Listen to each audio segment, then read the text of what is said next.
Hello Duelists, this is Tombox, and today we're looking at Duelist Nexus. More specifically, the newer support for older themes and also reveal their rarities. Each of these new cards aims to push the power level of their related decks to new heights. Some by little, others right over the top to a category which we all call meta. That is up to you to decide, but we got a lot to cover, and I'd appreciate it if you would hit that like button and subscribe if you guys want to stay up to date with the latest and greatest in Yu-Gi-Oh, as well as experience every aspect of Yu-Gi-Oh with me, Tombox. Alright, let's go, starting with Pirellis. The first monster we're revealing here is an ultra rare. This is Pirelli Noir, not to be mixed with Pirelli Noir. This is a rank 2, not the rank 7. And this is a generic rank 2 requiring you 2 level 2 monsters, so it's very much generic. Now, in terms of the functionality of this monster, it is a board breaker. During your own turn, once per turn, you can discard one card and target one card your opponent controls, or if you have the appropriate memory attached, this one is going to require the sleepy memory, the one that allows you to draw additional cards during standby phase. This one will allow you to target 2 cards if you have that memory attached, and you get to return those cards to the opponent's hand. So that's a pretty big deal considering that it is targeting cards, not just monsters. So if you make the comparison between this and Obini Maru, this one probably can do a little bit more damage and give you a little bit more control at the sacrifice of a little bit of attack points, but regardless, it's still a very, very strong card. Now, like the other rank 2 Pirelli monsters, up to thrice per turn, when you activate a Pirelli quick play spell card, you have a quick effect where you can attach that card on the field onto this card as material, then you get an additional effect. And that additional effect is you get to set a Pirelli trap card straight from the deck. So that can really line up for Pirelli Yeep or maybe this new card coming up, Pirelli Shirley. Now this card is insane. You can almost think of it as a Kashtira Theosis in a trap card form for Pirelli specifically. Now what I mean by that is you get to target one of your Pirelli Xyz monster that you control. Special summon one level 1 Pirelli monster from your deck,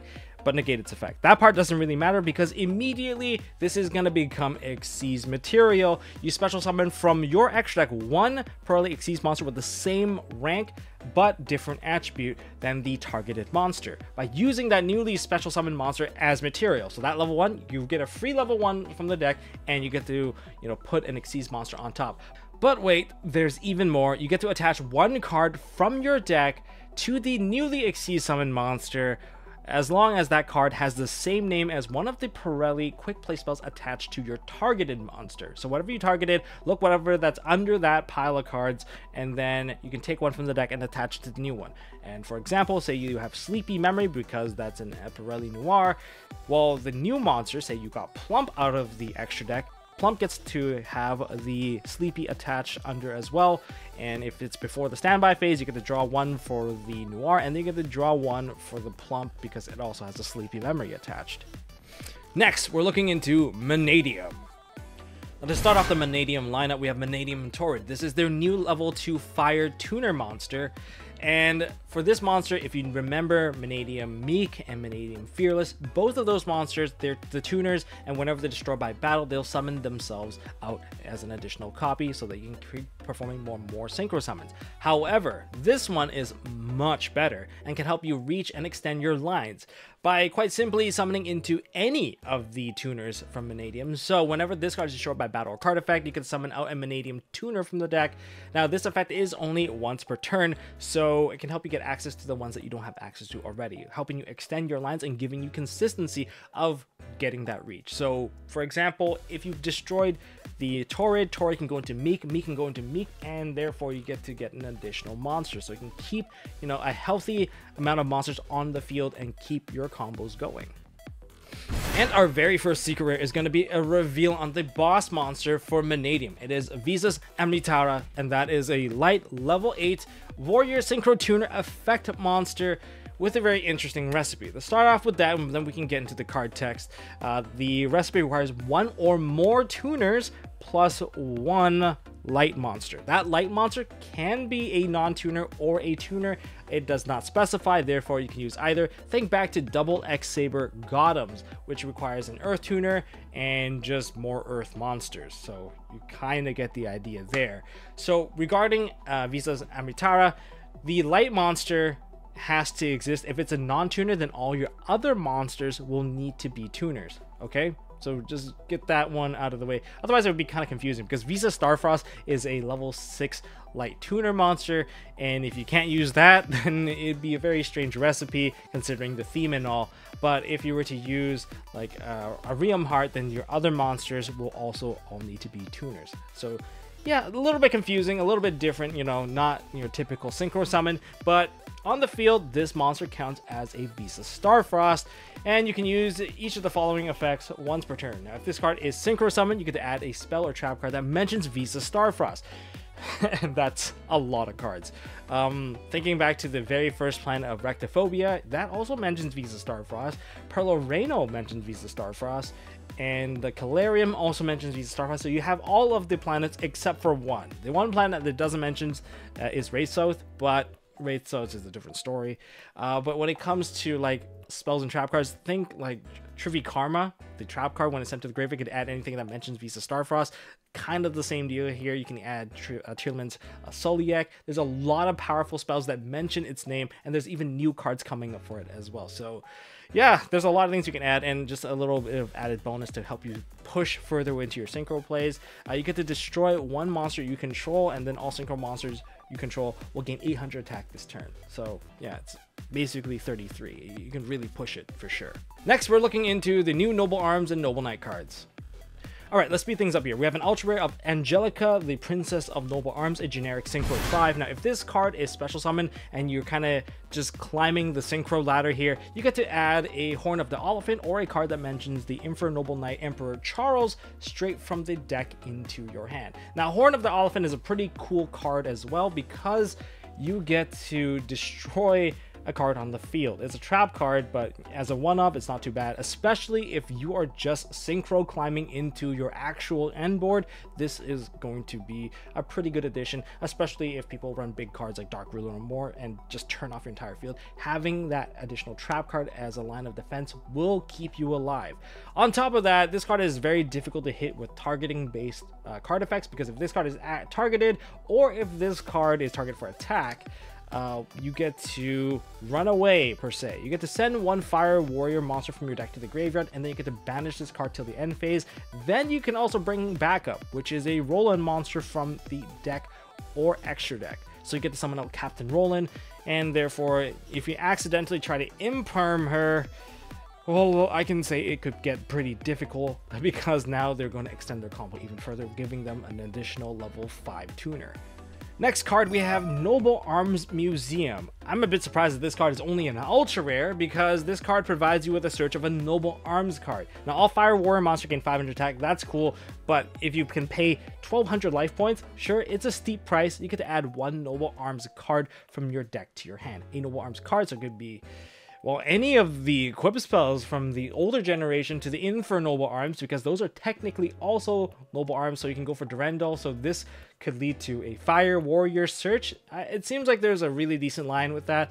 And just to add a little bit of spice on top of that, you can target one of your Noble Knight monster cards that are currently equipped, special summon it. Now, if you don't control Charles, though, when you do that, then you run into a little bit of a summoning restriction where you can only special summon out warrior monster. But if Charles is on the field, that restriction does not apply. And we have a Link 1 boss monster. This is going to be Emperor Charles the Great. Not to be mistaken with Infernoble Knight Emperor Charles, the Synchro Charles. To make it being a Link 1 boss monster, this is a transformation of that, Synchro Charles. As long as Synchro Charles is equipped with an equip card, you can create this Link 1 monster. And when this card is Link summoned, you get to target the Synchro Charles in your graveyard, and it will copy its original name and gain an additional effect, which is the original effect of Synchro Charles. Then you get to equip to that target this card, which is Synchro Charles is now equipped to Link Charles, and Synchro Charles gives it 500 attack. It is very confusing if I have to say their names constantly, since both of them are technically Emperor Charles. Now, once per turn, when a spell trap card is activated, you get to send an equip card from your hand or face up on the field to the graveyard and negate that activation. So it's the counterpart to Immortal Phoenix Gearfried, where that one will negate monster effects, this one will negate spells and traps. So that basically gives you cover on all bases. really good. And just a little ruling fact here, even if the Synchro Charles that's equipped to Link Charles, if that gets destroyed, you still retain the original name and the added effect because that part already resolved, and the equip only really gives it 500 attack and is not really reliant on, you know, the equip to give it a name. So just don't be confused about that. Next, we have Altergeist. A new boss lady is in town, and that's going to be Altergeist Adminia, requiring 2+ Altergeist monster as the recipes. Think pretty pure within the line. It is a Link 4 with 3000 attack, but this is well worth it to make, as this card will start to recuperate a lot of the resources spent simply by Link summoning. You get to set an Altergeist trap directly from the deck, which means you can get Protocol or other just wonderful trap cards available in this lineup, including one of the new cards. But on top of that, during the main phase, it has a quick effect. You know, once while it's face up on the field, you get to send one card you control to the graveyard, okay? Target one effect monster your opponent control, take control of it, and if you do, it is treated as an Altergeist monster now, and you don't even give it back, you just keep it. So setting the one card straight from the deck, that's already recouping one card, and then taking away one card from your opponent, that's recouping another card. So I would say this card definitely well worth it. The new trap card, Altergeist Revitalization, essentially it is a monster reborn for the Altergeist Link monsters in your graveyard. Yeah, target an Altergeist Link and special summon it. Yeah, that's it. There's no strings attached. The effects are still live. So imagine reviving the Adminia. Oh my god, that is actually really crazy. And then you can also banish this card from your graveyard and give yourself an additional Altergeist normal summon. I think that's a nice, you know, additional effect here, considering that one of the biggest chokes about Altergeist is their normal summoning. If their normal summon gets kind of stunned out, you really don't have too much of an extension there unless you have multi-faker to really push it forward. So having this is a really good addition. However, this card is one effect once per turn. And we're going to close out with the remaining secret rares. Starting off, we have Dark Corridor. This is essentially the reinforcement of the army for Darkworld cards with the added benefit of discarding a card. This would have been a dream come true. It's like I am the Darkworld fan and I wrote up this card because it lets me add a Darkworld and lets me send it to the graveyard or discard it to the graveyard right away. This is the dream card for Darkworld. This is their best searcher. This is the better version almost of a Darkworld dealings. Rather than drawing a card, discarding one, you get to search the Darkworld card and then you get to discard one. So yeah, this card is insane for the Darkworld deck. Last but not least, Sleipnir, the Runick main. This is a level 9 fusion monster which requires 2 or more Runick monsters. I'm just kidding. You're probably just going to straight up summon this with a Runick quick play spell. And the key difference here is it basically turns any of your Runick quick play spells into a form of monster removal, because during your main phase or your opponent's battle phase, you can target one face up monster your opponent controls and banish both that monster and this card till the end phase. So essentially, you're just able to just clear out any monster. You can use a golden droplet to summon out this card. It makes it so that all your cards are always live, especially when you have a Runick Fountain live. Yeah, this is not to be underestimated, and you can return it back onto the field. And if a card is added from the main deck to your opponent's hand, you get the special summon a Runick token, which has 15/15 in attack position. I don't know what's the application of that, but perhaps if you're playing some sort of synchro-based deck, that's going to provide you with additional levels for you to manipulate as resources. So this card, not to be underestimated, and if you're playing a deck that goes into rank 9, playing a Runick engine now gives you access to just a free rank 9 monster. So yeah, let's not underestimate how strong this is, considering that the only restriction under this entire archetype or this theme is that you're going to just lose your battle phase. And that's all I got for this video. Thank you for watching. If you appreciated the things I've shared with you guys, hit that thumbs up button. Don't forget to hit subscribe, ding that notification bell so you can stay up to date with the latest and greatest from Yu-Gi-Oh, as well as follow into experience Yu-Gi-Oh as I experience it myself and share it with you guys here on MST.TV. That's all I got. Stay winning, stay positive, and I'll see you in the next one.